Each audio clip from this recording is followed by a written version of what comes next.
Hello friends, welcome to wifi study changing the way of learning. स्वागत है आप सभी का इंडिया के number 1 study channel wifi study पर, पार्ट ऑफ अनअकैडमी।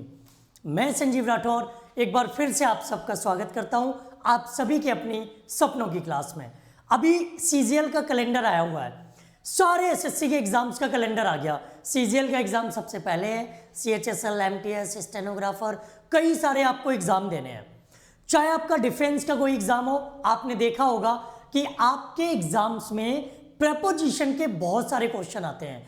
अब प्रेपोजिशन के कैसे क्वेश्चन पूछे जाते हैं और एग्जाम्स में उनकी क्या वैल्यू रहती है, यह समझना स्टूडेंट्स के लिए बहुत मुश्किल होता है। स्टूडेंट क्या करते हैं, ऑन का यूज कहाँ होगा, एट का यूज कहाँ होगा, फॉर का यूज कहाँ होगा, फ्रॉम का यूज कहाँ होगा, विद इन का यूज कहाँ करेंगे, बाई का यूज कहाँ करेंगे, विद का यूज कहाँ करेंगे, इसी सब में उलझे रहते हैं। लेकिन आपको प्रेपोजिशन के वो कॉन्सेप्ट चाहिए जो आपके एग्जाम्स के लिए जरूरी हो, जो आपके एग्जाम्स में डायरेक्ट पूछे जाएं, जिनसे ढेर सारे एरर डिटेक्शन के क्वेश्चन बनते हो, ढेर सारे इंप्रूवमेंट के क्वेश्चन बनते हो और ढेर सारे इनके फिलर्स के क्वेश्चन बनते हो। किसी भी एग्जाम की बात करो, चाहे वो टीचिंग का एग्जाम हो, एसएससी का एग्जाम हो, डिफेंस का एग्जाम हो, बैंक का एग्जाम हो, कोई भी एग्जाम हो, इन एग्जाम्स में प्रेपोजिशन के इस तरह के क्वेश्चन बहुत पूछे जाते हैं। और अगर आप इन चीजों को नहीं पढ़ोगे ना तो गलतियां करोगे। देखो कौन से 3 पॉइंट्स आपको याद रखने हैं, पहला, दूसरा और तीसरा। ये 3 तरीके आपको प्रेपोजिशन के क्वेश्चंस को कभी गलत नहीं होने देंगे। सबसे पहला तो ये है कि कोई भी आपका प्रेपोजिशन आए तो प्रेपोजिशन के बाद आप हमेशा ऑब्जेक्टिव केस के प्रोनाउन का यूज करेंगे। जब भी प्रेपोजिशन आएगा ना तो प्रेपोजिशन के बाद हम क्या करेंगे, प्रेपोजिशन के बाद हम ऑब्जेक्टिव केस के प्रोनाउन का यूज करेंगे। ऑब्जेक्टिव केस वो भी अभी हम बता देंगे। दूसरा आपको ध्यान रखना है कि प्रेपोजिशन के बाद जो वर्ब आती है वो हमेशा आपकी जेरंड फॉर्म में आएगी। जेरंड फॉर्म का मतलब क्या है, वर्ब की आईएनजी फॉर्म रहेगी, वर्ब की फर्स्ट फॉर्म का यूज आप कभी नहीं करोगे। तीसरा पॉइंट जो आपको ध्यान रखना है वो ये है कि जब भी प्रेपोजिशन के यूजेस को देखो, जब भी कोई प्रेपोजिशन आए तो आप ये ध्यान रखें कहीं वो फिक्स्ड प्रेपोजिशन तो नहीं है। अगर वो फिक्स प्रेपोजिशन है तो उसमें किसी नियम, कायदे, कानून का यूज नहीं होगा। इसके अलावा फिक्स प्रेपोजिशन के अलावा ओमिशन ऑफ प्रेपोजिशन भी रहता है, जिसमें प्रेपोजिशन के कोई भी वर्ड यूज नहीं किए जाते। तो सबसे पहले समझो कि प्रेपोजिशन के बाद ऑब्जेक्टिव केस, तो ऑब्जेक्टिव केस की लिस्ट देख लो। सब्जेक्ट और ऑब्जेक्ट बिल्कुल बेसिक से पढ़ा रहे हैं। देखो ये 7 मिनट ट्रिक्स वाला वीडियो है जिसमें आपको केवल 7 मिनट की ट्रिक मिलेगी। कंप्लीट अगर आपको सीखना है तो आपको या तो हमें अनअकैडमी पर फॉलो करना होगा या फिर आपको वाईफाई स्टडी यूट्यूब पर आना पड़ेगा, वहाँ पर आपको देखने को मिलेंगी। आई अगर सब्जेक्ट है तो मी इसका ऑब्जेक्ट है, वी अगर सब्जेक्ट है तो अस इसका ऑब्जेक्ट है, दे अगर सब्जेक्ट है तो देम इसका ऑब्जेक्ट होता है, ही अगर सब्जेक्ट है तो हिम इसका ऑब्जेक्ट होता है, सी अगर सब्जेक्ट है तो हर इसका ऑब्जेक्ट होता है, इट अगर सब्जेक्ट है तो इट का इट ही रहता है। 1 2 3 4 5 6 7 सातों हो गए।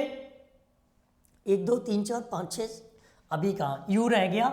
यू का ऑब्जेक्ट क्या रहता है, यू का ऑब्जेक्ट यू ही रहता है। अब आपको ध्यान देना है कि जब भी आप प्रेपोजिशन के बाद में प्रोनाउन का यूज करोगे तो ये कौन सी वाली आनी चाहिए, ये ऑब्जेक्टिव केस वाली आनी चाहिए।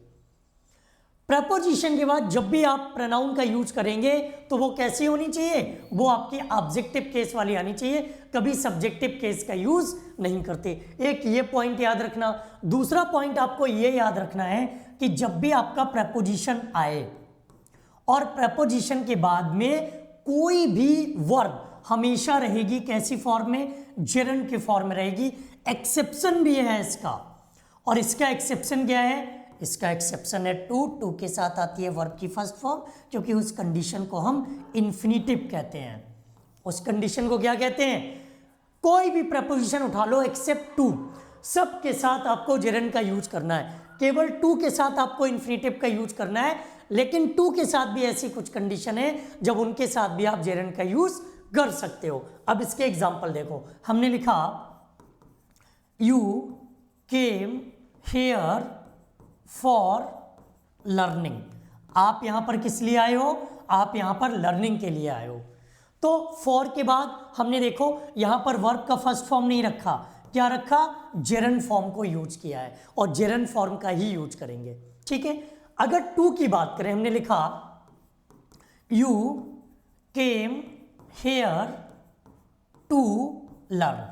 अब यहां पर आपको देखना पड़ेगा कि जब भी हम बात करेंगे टू की, तो टू के साथ आती है वर्ब की फर्स्ट फॉर्म, क्योंकि इसे हम कहते हैं इन्फिनिटिव। इसे क्या कहते हैं? इन्फिनिटिव। ठीक है, अब इसके साथ भी ऐसी कुछ कंडीशन है कि टू के साथ भी हम आईएनजी फॉर्मेशन का यूज कर सकते हैं।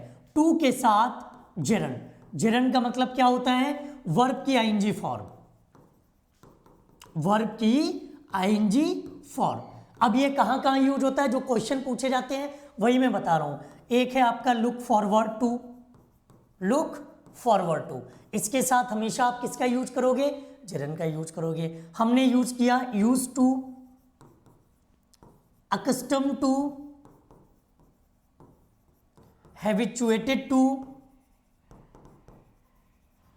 हैबिचुएटेड टू के साथ भी जेरंड आता है। विद अ व्यू टू, इसके साथ भी जेरंड आता है।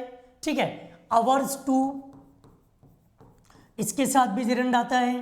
प्रोन टू, इनके साथ भी हम जेरंड का यूज करते हैं। तो ये कुछ शब्द ऐसे हैं जिनके बाद टू के साथ भी आप जेरंड का यूज कर सकते हो। और आपने देखा होगा लुक फॉरवर्ड टू का बहुत क्वेश्चन पूछा जाता है। एग्जाम्पल हम दे रहे हैं, हमने लिखा आई एम लुकिंग फॉरवर्ड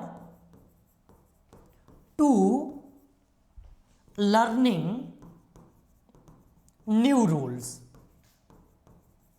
अब यहां पर आप देख पा रहे हो ना, यहां पर हमने किसका यूज किया है? टू के साथ में जेरंड का यूज किया, और ये पूरी तरह से ठीक है। तो ये कुछ रूल्स आपको प्रेपोजिशन के याद रखने हैं। आप सब लोग जानते हो कि पल दो पल और शॉर्ट टाइम में हम आपको बहुत ज्यादा नहीं सिखा सकते।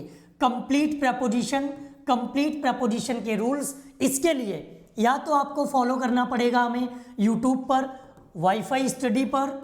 वाईफाई स्टडी के अलावा आप आ सकते हो वाईफाई स्टडी 2.0 पर, यहाँ पर आपको मेरी क्लासेस मिल जाएंगी। एक और चैनल है जहाँ पर आपको क्लासेस मिल जाएंगी, वाईफाई स्टडी स्टूडियोज़। अगर आप यूट्यूब से पढ़कर प्रेपोजिशन कंप्लीट करना चाहते हो तो आप इन 3 यूट्यूब चैनल पे आओ। अगर आप चाहते हो कि कंप्लीट नोट्स आपको चाहिए तो आप अनअकैडमी पर भी हमें फॉलो कर सकते हैं। ठीक है, अनअकैडमी पर फॉलो कीजिए, और अगर आप अनअकैडमी पर फॉलो करते हैं तो वहाँ से सारी क्लासेस आपको मिलती रहेंगी। लिंक इस वीडियो के डिस्क्रिप्शन में आपको मिल जाएगा, जहाँ से आप हमें फॉलो कर सकते हो, और कंप्लीट क्लासेस आपको अनअकैडमी पर मिल जाएंगी। आज के लिए इतना ही, मिलते हैं आपके साथ नेक्स्ट एक वीडियो में। तब तक ख्याल रखिए, पढ़ते रहिए, मेहनत करिए और प्रेपोजिशन को रिवाइज करते रहिए। थैंक यू, जय हिंद।